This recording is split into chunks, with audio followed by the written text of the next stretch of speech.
I am going to start off by thanking everyone for attending today and to do an acknowledgement of country. So like to start today by acknowledging the traditional custodians on the land of which we meet.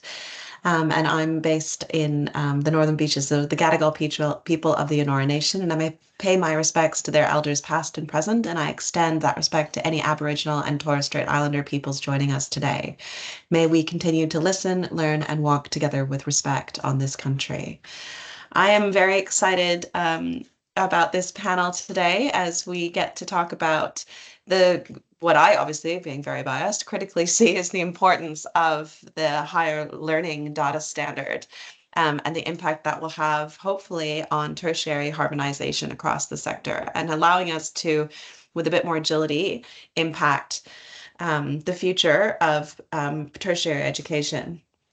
So obviously, let's start by doing a quick whip around, and then I'll have some opening remarks. So I'm joined today by some fantastic individuals on our panel. So Michael, I'd like to pass to you to do an introduction. Good morning, everyone. Yes, my name's Michael Burgess. I am very fortunate to actually sit on the MortarCAPS board, and I consult and advise back to the sector. My background is the commercial sector for most of my career. Then I spent 7.5 great years at Western Sydney Uni as the Chief Student Experience Officer. Thank you, Michael. I'm also joined by Ray Fleming. Go ahead, Ray. Hello, I am a veteran of the education technology sector, but not a veteran of education. I just have always worked in the education technology industry. I'm a veteran of data standards as well. In the UK, before I came to Australia, I worked for the country's 2 largest student information system companies. Then I was Microsoft as the higher education lead for Australia, and then Google as the global solutions lead for education. And the last couple of years, I've woken up and thought about nothing but AI. The big, ugly, scary beast in the world. And Andrew, would you like to give an overview of your background? Yeah, sure.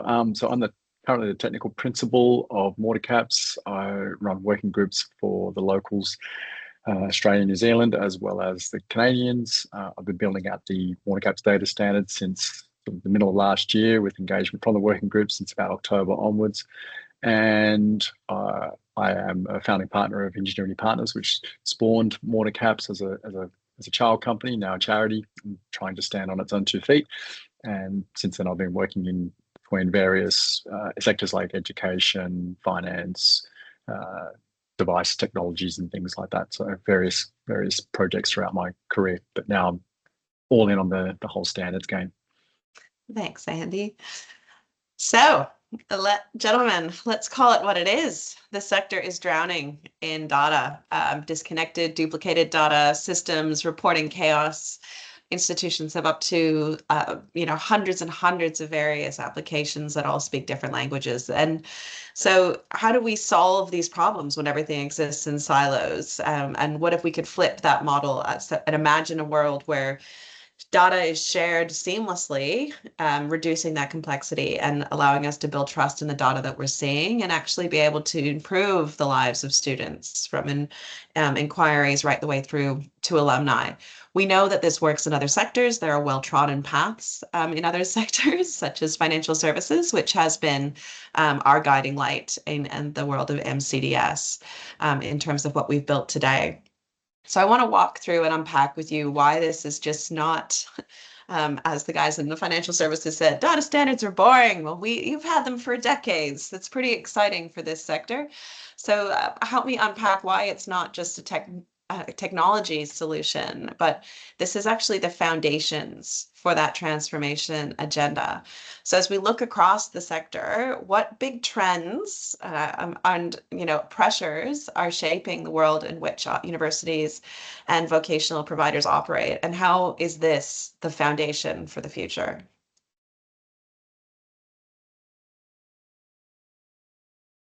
Nothing like a big question first thing on a Tuesday morning, is there? I'll kick off. Firstly, I'd say that there's been some big trends and pressures that have been existing in this sector for quite some time now, in fact, decades, but I just don't think they've been well understood. And I think that the whole AI boom has just really brought them into sharp focus, and I think highlighted the need that we need to change and change quickly. I'll focus on one particular dimension of this. I mean, it's been talked about a lot about the fact that the sector's too slow to move. It's not good at innovating. It's highly inefficient. We could spend an hour on each of those, but I want to focus on one in particular, and it comes back to a conversation I heard Rufus Black, the Vice Chancellor of Tasmania, talk about 12 months ago, and I think his point's absolutely right. And that is that this sector operates in a bit of a grey zone. We like to think that we're competitive, and yet in reality, for anyone who's worked in competitive environments and markets, we're not competitive at all, but we like to act as if we are. Why aren't we that competitive? Well, because we largely have undifferentiated offers. You don't have differentiation in terms of cost leadership and differentiation and all those sorts of things that you typically get in markets which are highly competitive. And yet we want to behave as if we are. And so how does that manifest itself? Well, we like to do our own thing, and we create our own environments, and we customize our own tech environments, and we want to go off and do everything differently from each other. And yet we do that very inefficiently. So we've kind of got the worst of both worlds. If you're going to customize, then customize for the purposes of delivering something that's highly differentiated and needed by a particular set of the marketplace. So I think, and this I think is highly relevant to what we're talking about today, is that the sector needs to start be very, very clear, and that is look at what you don't compete on, because we've got 44 universities, 36 public, I think it's 36 now, who largely duplicate efforts and do it in different ways, and that's a woefully inefficient endeavour. And I know this, having worked within an organisation, an institution, and having a lot of those functions report through to me. So I think, given that there is so much downward pressure on costs, given that there is so much pressure on the need to move more quickly, to deliver things that are more relevant to the marketplace, let's look at those areas where we have commonality, where we can become more efficient, we can become better aligned, because there's a whole lot of stuff that universities do where there is no competitive advantage to be gained. Yeah. So I think that's a very good starting point. You can strip costs out, quicker speed to market, and so on and so forth. I'll stop there for now. Thanks, Mike. Ray, what's your take? Well, so I'm going to start with thinking about something from outside of the sector. So I see the kind of datafication of the customer, which is a horrible phrase, isn't it? Datafication of the customer, because that's offensive about datafication, and it's also offensive about the customer, because we don't like to use that word in higher education so much. But other sectors are going through this massive datafication of the customer. They're understanding that having really deep insights at all different levels into the customer journey is the thing that is giving them a competitive advantage. We talked about finance, the finance sector being able to see all that data. There's now a fight going on amongst the big card retailers, because you've got Visa and MasterCard saying, how are we going to be the masters of the new AI world? And for them, the new AI world is when the customer doesn't go to Google to find something, they go to ChatGPT. And so with all of their insights, they think they can deliver an awesome experience for the customer. So finance sector, retail sector, we've seen the datafication of the customer with our loyalty cards whenever we go anywhere near a supermarket that is, I would say, massively hungry about pulling that data together, but not necessarily very effective in the way it presents to me.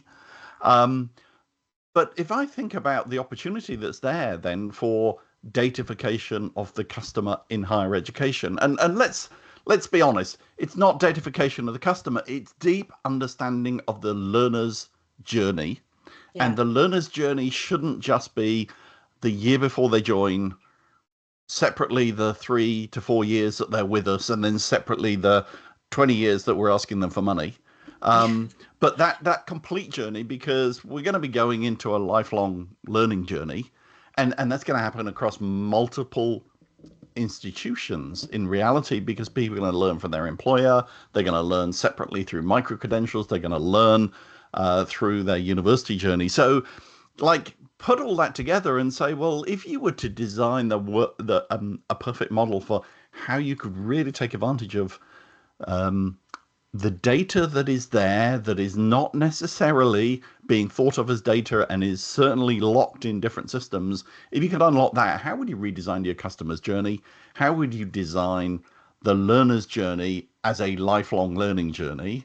Yeah. All of that today is unthinkable because of the cost and the lack of agility to be able to do that kind of work. And so, the long answer is, at a time when there's no money, we've got to think about how we do things differently when we don't have the opportunity to pause and invest ahead of the curve to do things differently. And so, if you can get rid of one major headache that can turn into a fantastic opportunity, then now's the perfect time to go for it.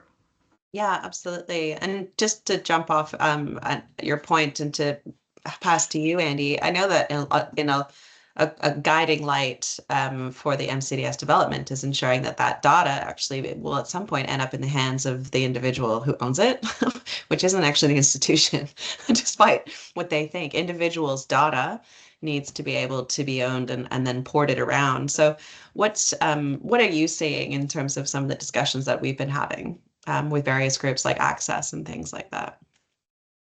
Yeah, that's a really good point. I think that's a paradigm shift that the institutions need to go through, that it's actually this data actually really belongs to the student. They're working hard to attend the universities, they're paying them their fees and submitting all the assessments and trying to achieve great things at university, and that university has that data. And I think it needs to be understood or accepted that actually the student should have permanent access to that data. I think, but that's only really going to work if you can store that in an appropriate way, an easily accessible way, and an agreed way. And at the moment, it would be difficult to find out what that agreed way is, because there's no consistency across the sector on how and less about where, but certainly how it can be stored. We can worry about the where, that's a separate discussion, but certainly how and in what formats it can be stored and what structures it is. And do two institutions mean the same thing when they're talking about, syntactically the same thing? Well, at the moment, they don't. So I'm seeing that a lot with running the working groups. There's a lot of the discussions are exactly around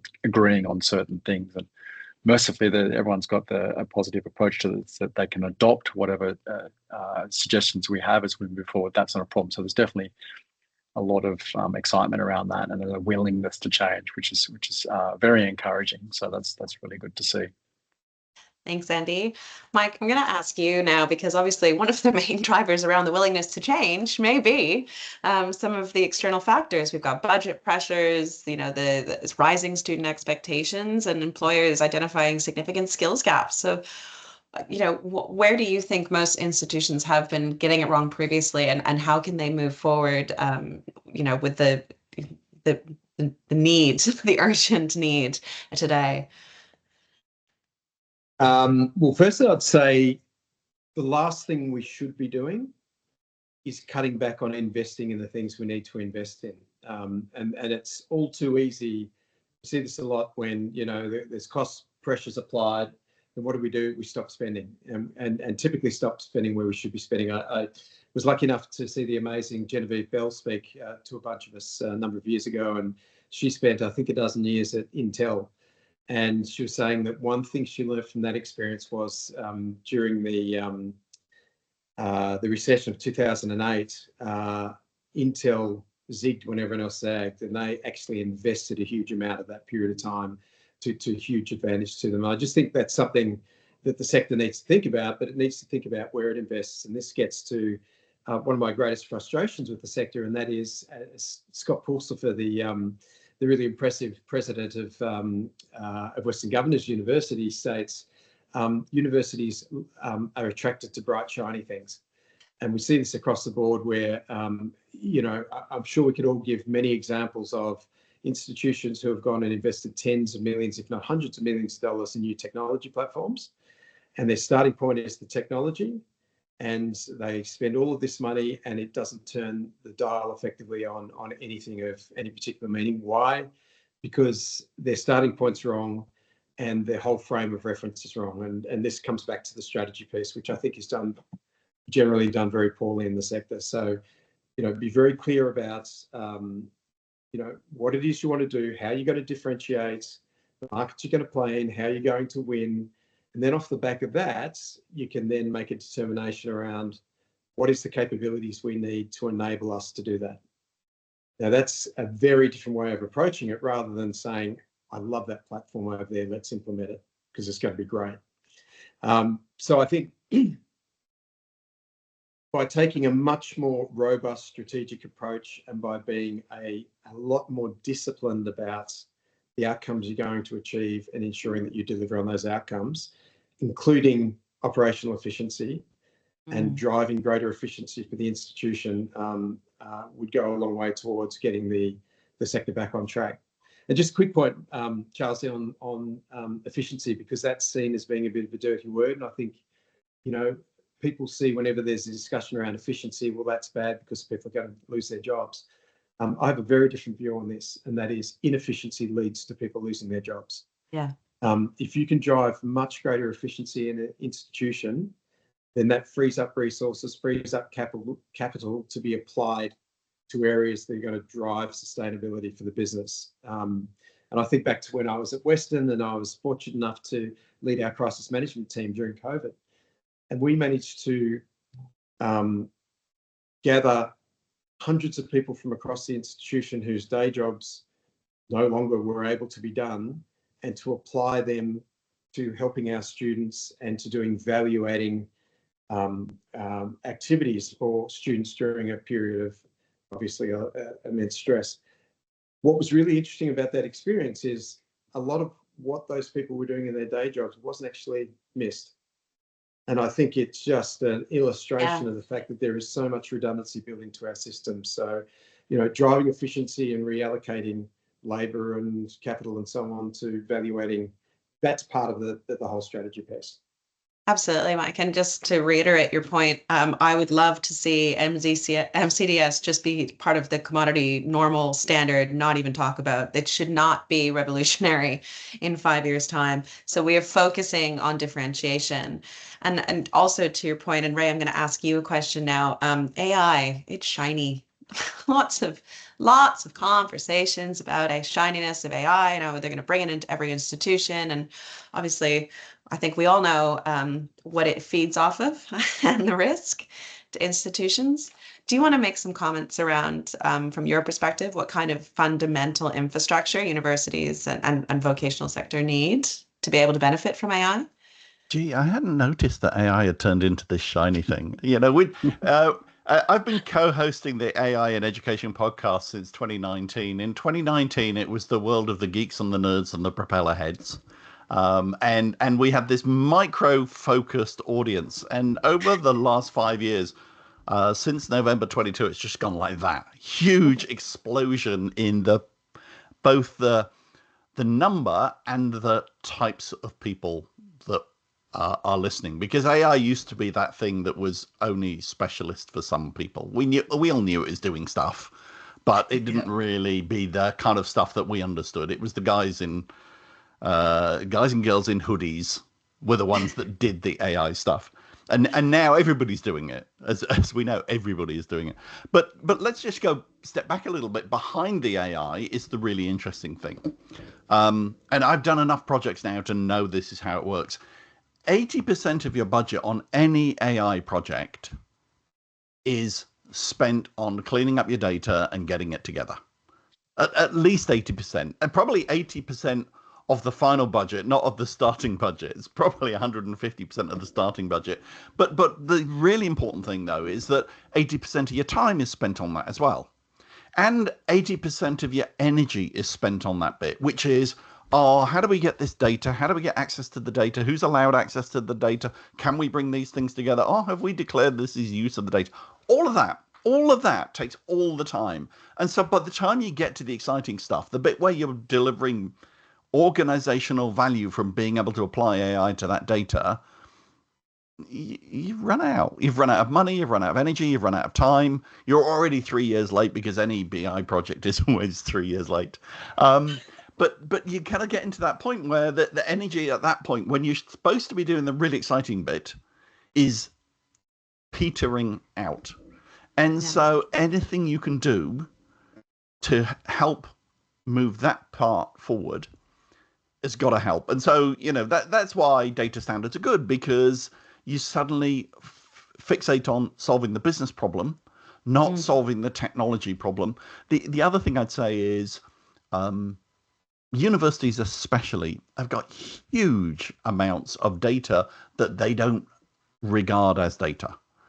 Like, if you think that data is what you've got in your systems in a structured way, then that's probably 10% of the data that a university has got. Because the reality is there's hundreds of interactions, thousands of interactions, probably millions of interactions happening every day with students that are just not being captured and not being regarded as data. So having a way to be able to focus on those things. I mean, I love it and I hate it when Instagram notices that I hesitate as I'm going through my feed because there's an interesting mermaid from Disneyland that appears, that I'm not interested in mermaids, I'm not interested in Disneyland, but it thinks that because I've just hesitated, I haven't even clicked to watch the video, I've hesitated as it's gone through my feed, it then goes, okay, here's a thing that this person is interested in, I'm going to serve them more of this. Yeah. And if you think about the micro element of that signal of me just hesitating with my thumb as I'm scrolling, and then think about the gap between that kind of data insight and the data insight from an institutional point of view about the thousands of interactions a student has on even just the time they arrive on campus, as they move around the campus, all of that. So there's one part of the problem. I think the second part of it around the data architecture and the data enablement piece is we do not know what we're going to be building, because nobody knows what is going to be enabled and the future of learning is going to look like in 5 years' time. It's certainly not going to look like the model of today. And so we don't know what we're going to need to build. But whatever we are going to build is probably going to be a bit different from today. And it's going to need to be agile because the market is moving faster and faster. So you put all of those things together and you can at least say, it's pretty clear we can't keep doing things the way we've always done them. And then the challenge is, well, how should we be doing them? But I'm not going to answer that question. I'll leave that one hanging. Hey, Charles, can I just jump in and add something on to what Ray's just said? There's a cultural dimension to this, which I think is kind of interesting and needs to be called out. And that is my experience. Universities, by their very nature, academics are all about, obviously, delving deep and finding precise answers to things. And I think culturally, one of the challenges is, if you can't prove that it's going to be perfect, and if you can't make it perfect, then you don't do it. And I think that's one of the inhibitors to us getting stuff done. We need to realize that I think this is a classic case of, perfect being the enemy of good, because where we are is not good. So, I think we just need to be at peace with the fact that it's not going to be perfect, but it's going to be a hell of a lot better than what we do. And I think if we unshackle ourselves a bit in our thinking, we'll get a long way further than where we've been. Yeah, absolutely. And I think to your point, Michael and Ray, it's more than just IT. IT kind of get it quite quickly, or at least they get roughly what that needs to happen and why it will benefit. But it's obviously getting that buy-in beyond the IT teams. So in the experience that we've had to date with the institutions and vendors alike, where do most people start to stumble in the adoption process with the MCDS, and how can we ensure that we get leaders to buy in and support? Yeah, there's a couple of stumbling blocks. I think one, it probably just feels like it's a really big thing to do, and that it's just probably too hard basket right now. Not enough budget, not enough time, not enough effort. So there'd be those sorts of groups of people or organizations that probably just they want to focus on other things, and that's fine. They just don't even know where to start, perhaps. So there's obviously some guidance that we can give organizations on how you would even start. But the other thing is, like, how much have they actually engaged the business as well? How have they sat down with the business and mapped out what they collectively, hand in hand want to do to improve the institution, not just IT running off doing its own thing. So I think IT and business really need to get together and solve this problem as a collective, and also lean on the community. there's, as Michael was saying, right, there's a lot of commonalities between all of them. They all do a lot of the same thing. They all teach kids to, grow up and have careers and things like that. That's the commonality between them. So use your community out there. I think that's another key thing. There's a massive community. It's an enormous community, and they all have the same things. They're competing, but they're not really competing. It's a collaborative competition. It's not like the finance sector where it's do or die. It's a very collaborative approach in the education sector, which makes it uniquely placed to have communities spawn up and work in those communities to solve collective problems so that they all benefit. It's if one institution benefits, that's not to the detriment of another one. Both can win in this community. So that's a really unique thing that this whole sector has going for it, as opposed to other sectors, which is quite different. Yeah, absolutely. And we definitely see a lot of that through the sharing mentality that everyone engages with through MCDS.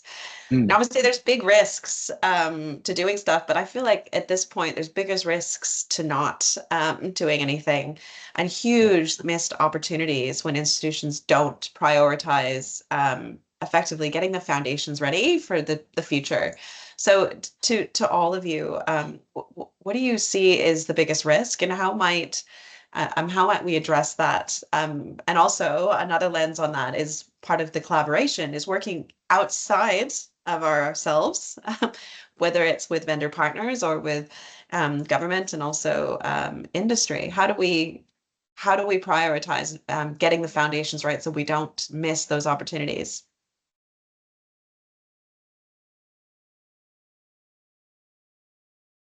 Wow. I hate silences. I'll fill it. Hey, I guess the thing is, I mean, let's just take a step back. The really nice thing about MCDS is it's not vendor driven. It's sector driven in partnership to get vendors on board. Because one of the issues we have at the moment is that a lot of these data discussions are aligned with vendors. And I know this because, I've been in those meetings both with a vendor hat on, but also, post being in the big vendor world, I've also been in the meetings of people that I've never worked with before, where it's all defined by the vendor. There's a student satisfaction group that exists for Salesforce and Oracle and Dynamics and, you name it. And that seems to be the starting point of the conversation is, we're the Oracle user group. We're the Salesforce user group. And that then starts the conversation on okay, well, what can this group of people do together? And that probably starts to point a little bit towards the issue that you raised in the question, which is how do we get IT and the business connected? That issue that you talked about, Andrew, because often it's a technology conversation that then extends into business, and it's got to be the other way around. It's got to be a professional conversation that extends into IT. And so if you've got a disjoint between a project to say, we're going to align to data standards, and the business not seeing value out of that, then you've got to flip that conversation around. It's like you're trying to solve business problems. You need to have business on side. In fact, the business should be banging on the door demanding this, not it being led as an IT project. I used to think it was a uniquely higher education or education situation. And then the last couple of years working in other sectors outside of education, it's not. Yeah. I mean, it's. I think my dirty secret in my last 40 years of my career has been the number of projects I've done where people in the professional or business side of the organization have said, we need to do this, but whatever you do, don't tell IT because they'll try and stop us. And that is, again, I thought that was an education thing. It's everywhere, but it is accelerating. And now it's accelerated down to the level of users being able to do this because they're all getting more data savvy. They're all working out how to get the data, even though they're not allowed it. And so, somehow we've got to kind of join the business and the technical side together. And I think if you can have a standard that means you're able to have a conversation with any of your peers in any of the universities rather than the one that uses the same software platform that we use for this process or this process, got to be a good thing. Thank you. Mike. Yeah, well, I think one of the biggest risks facing this sector is risk management. And I think that, and it's an Australian thing. I mean, Australia is well known for being overly compliance driven, and, that has implications for taking risk versus the US, for example, where you have bankruptcy laws which encourage organisations to take greater risk.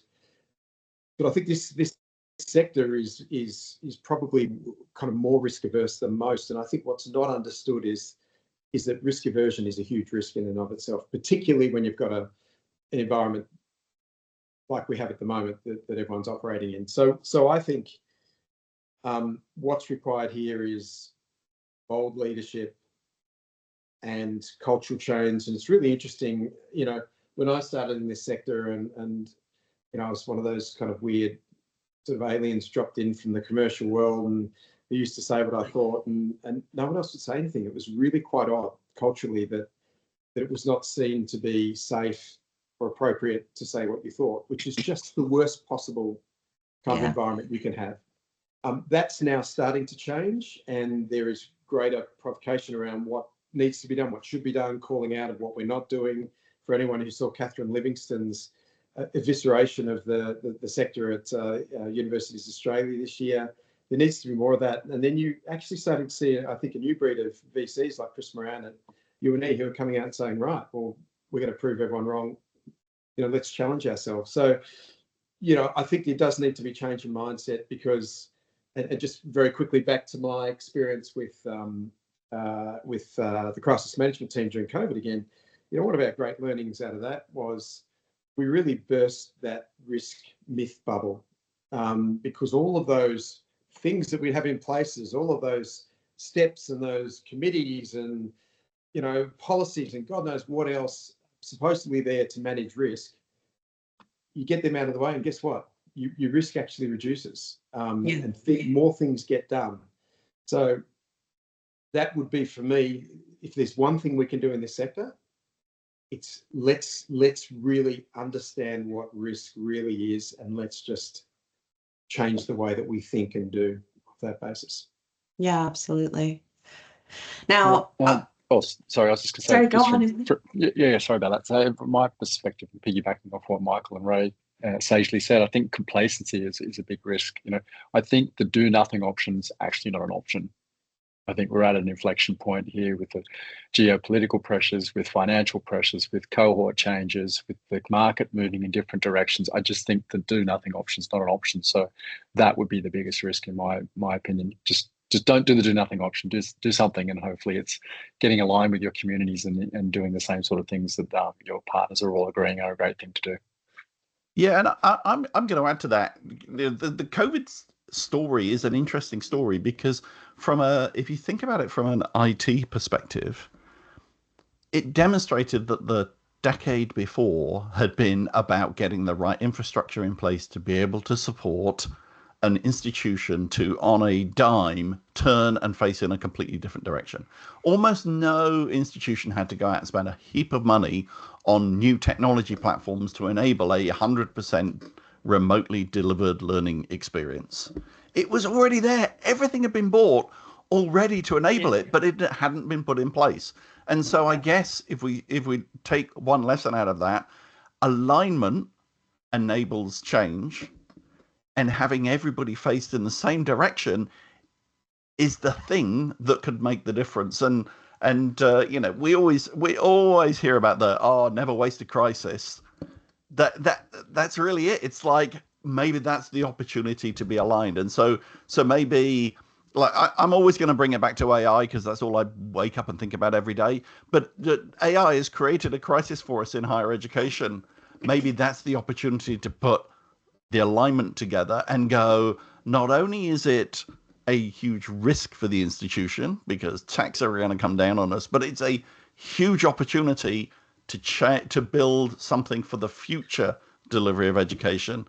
And so there's your crisis, there's the fantastic opportunity, aligning against that, and then the need to have good data sits as a core underneath that. Absolutely. And while I put some final questions to our panels, please start populating the Q&A with any questions you'd like us to answer. But I love that statement, having everyone facing the same direction. And I think you've nailed it, all of you. It's at its core, MCDS's mission is about connectivity and collaboration. And we're so grateful to the 50 something institutions who are collaborating to bring this to life across multiple geographies. And so as we look to the future, ideally that with the idea that MCDS will become established, and every institution that's part of the working group will be leveraging this in anger, and the business stakeholders will be involved. If we get this right, if we're all facing the same direction, what would you like the sector to look like in 5 years? Or, you know what, we don't even have 5 years anymore. 3 in 3 years.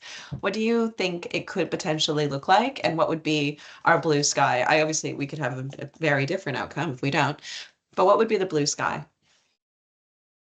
I'll kick off so that Ray doesn't feel awkward about awkward silences. But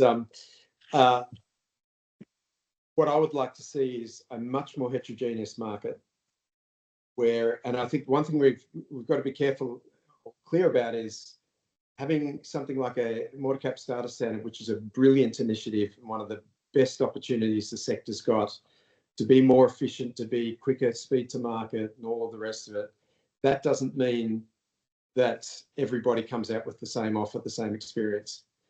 And so for me, what good looks like, what great looks like in the future is having a whole lot of differentiated offers out there to meet those different market needs that currently aren't being met. So think about the 45-year-old woman who wants to go back and study, who is the biggest risk profile, and this is from our work at Western Sydney. The highest risk profile was that woman between 40 and 49 wanted to go back and study, and guess what?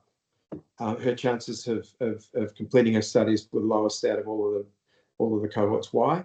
Because everything about an institution works against her and what she needs to do within her life to succeed. So differentiated offer places, much more efficient, much leaner, more responsive, with vastly changed cultures, entrepreneurial, empowering, and open and honest. There you go. There's not much of a wish, is there?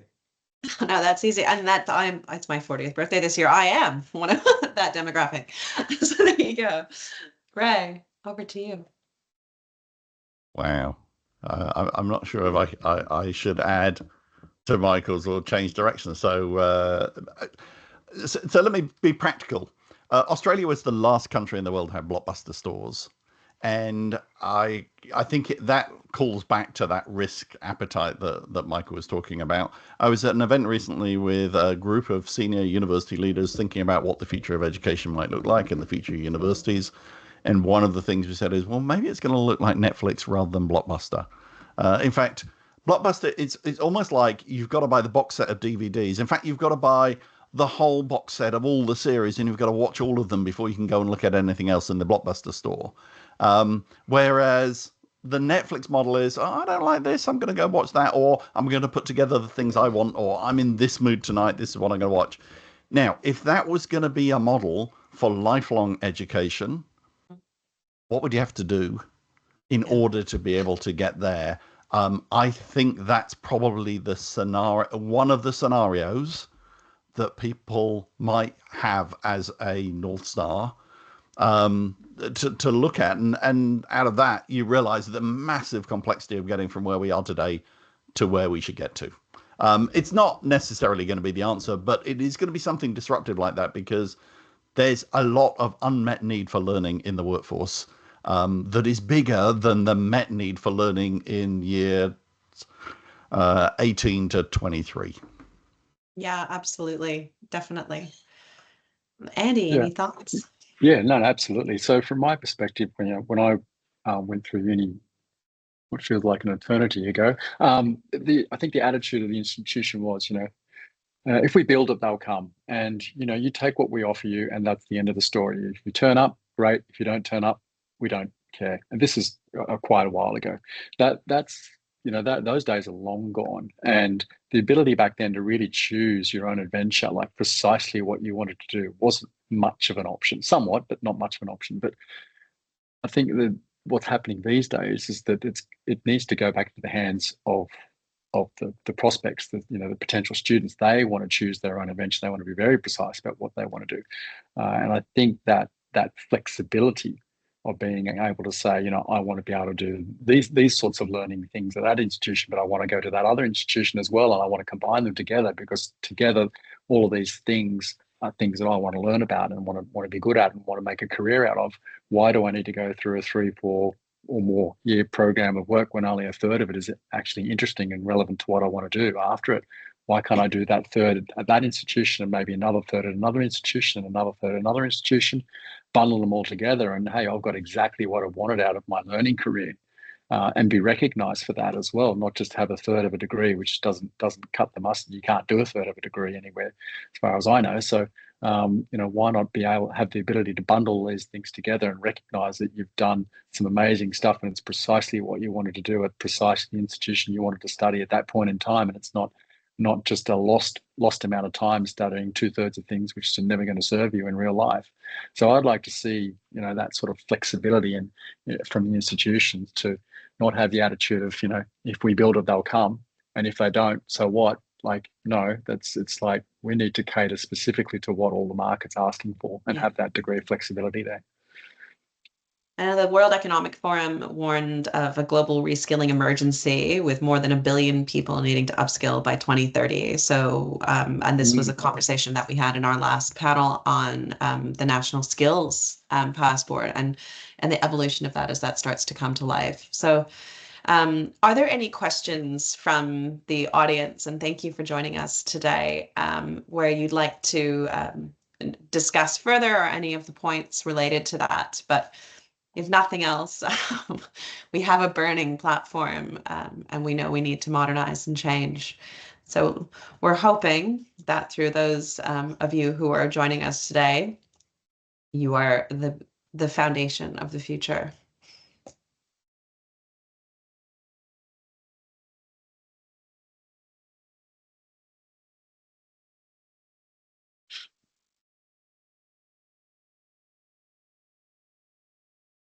How are you going with that silence, Ray? Feeling very uncomfortable. And so I'll fill it in. Just it's interesting. I wasn't able to be on the earlier session around where there was mention of the National Skills Passport. I find it really fascinating as somebody who is not the product of the Australian education system and has had no connection with the Australian education system through formal recognized learning. Like I probably spend 2 days a week doing online courses and learning, and none of that is recognized through the Australian skills framework.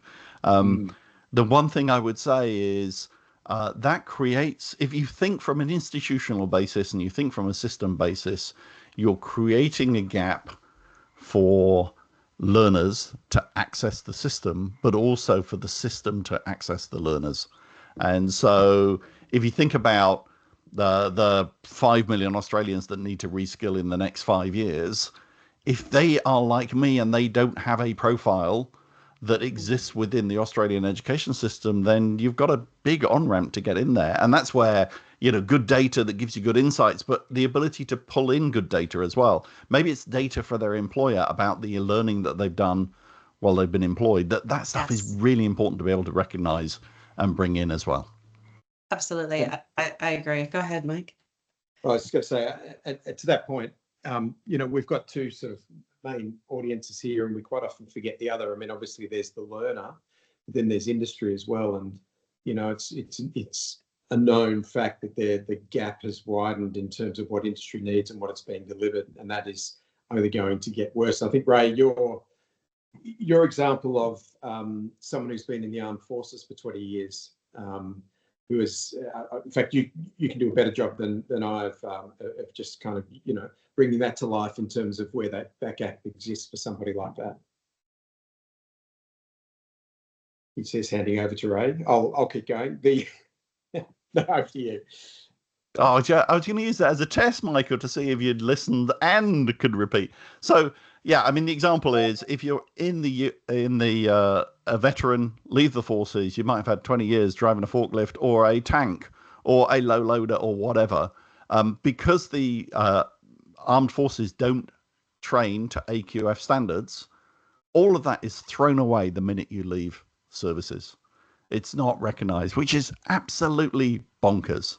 And we have those same barriers that hit everywhere. And so, yeah, there is an opportunity to rethink things, but think it through from the perspective of the consumer, the customer. Let's call it the customer, because that's what we're missing is think it through from that perspective. We've got a very much supply-led system. We build products and put them on the shelf, and the consumer can pick off the shelf. But I think we're going to switch more to demand-led, because as a learner, I can go and pick the products that I want to meet my learning needs today. And, because I'm so disconnected from the system, I don't really mind if they don't match the system. And it's not just me. 80% of the people of my age did not go to university. So if you then think about the product offer for those people, there's a huge barrier to getting access to it. We have some questions now. Yay. So where do you see the lowest hanging fruit for institutions or the sector in adopting the standard? How can we get cycles in the executive to highlight the impact of the standard will make? I'll ask the first one, answer the first one from Greg around the low hanging fruit. I think the low hanging fruit is just getting alignment on the terminology, right? Having, being involved in the working groups, being part of what we're designing here as a standard. So then everyone gets the, it's just conversations at the moment, and start the conversations around these sorts of things. So I think that's a very, very low hanging fruit. There's very limited downside or risk to actually just being part of this community. So why not pick it up? What's the worst that could come of it?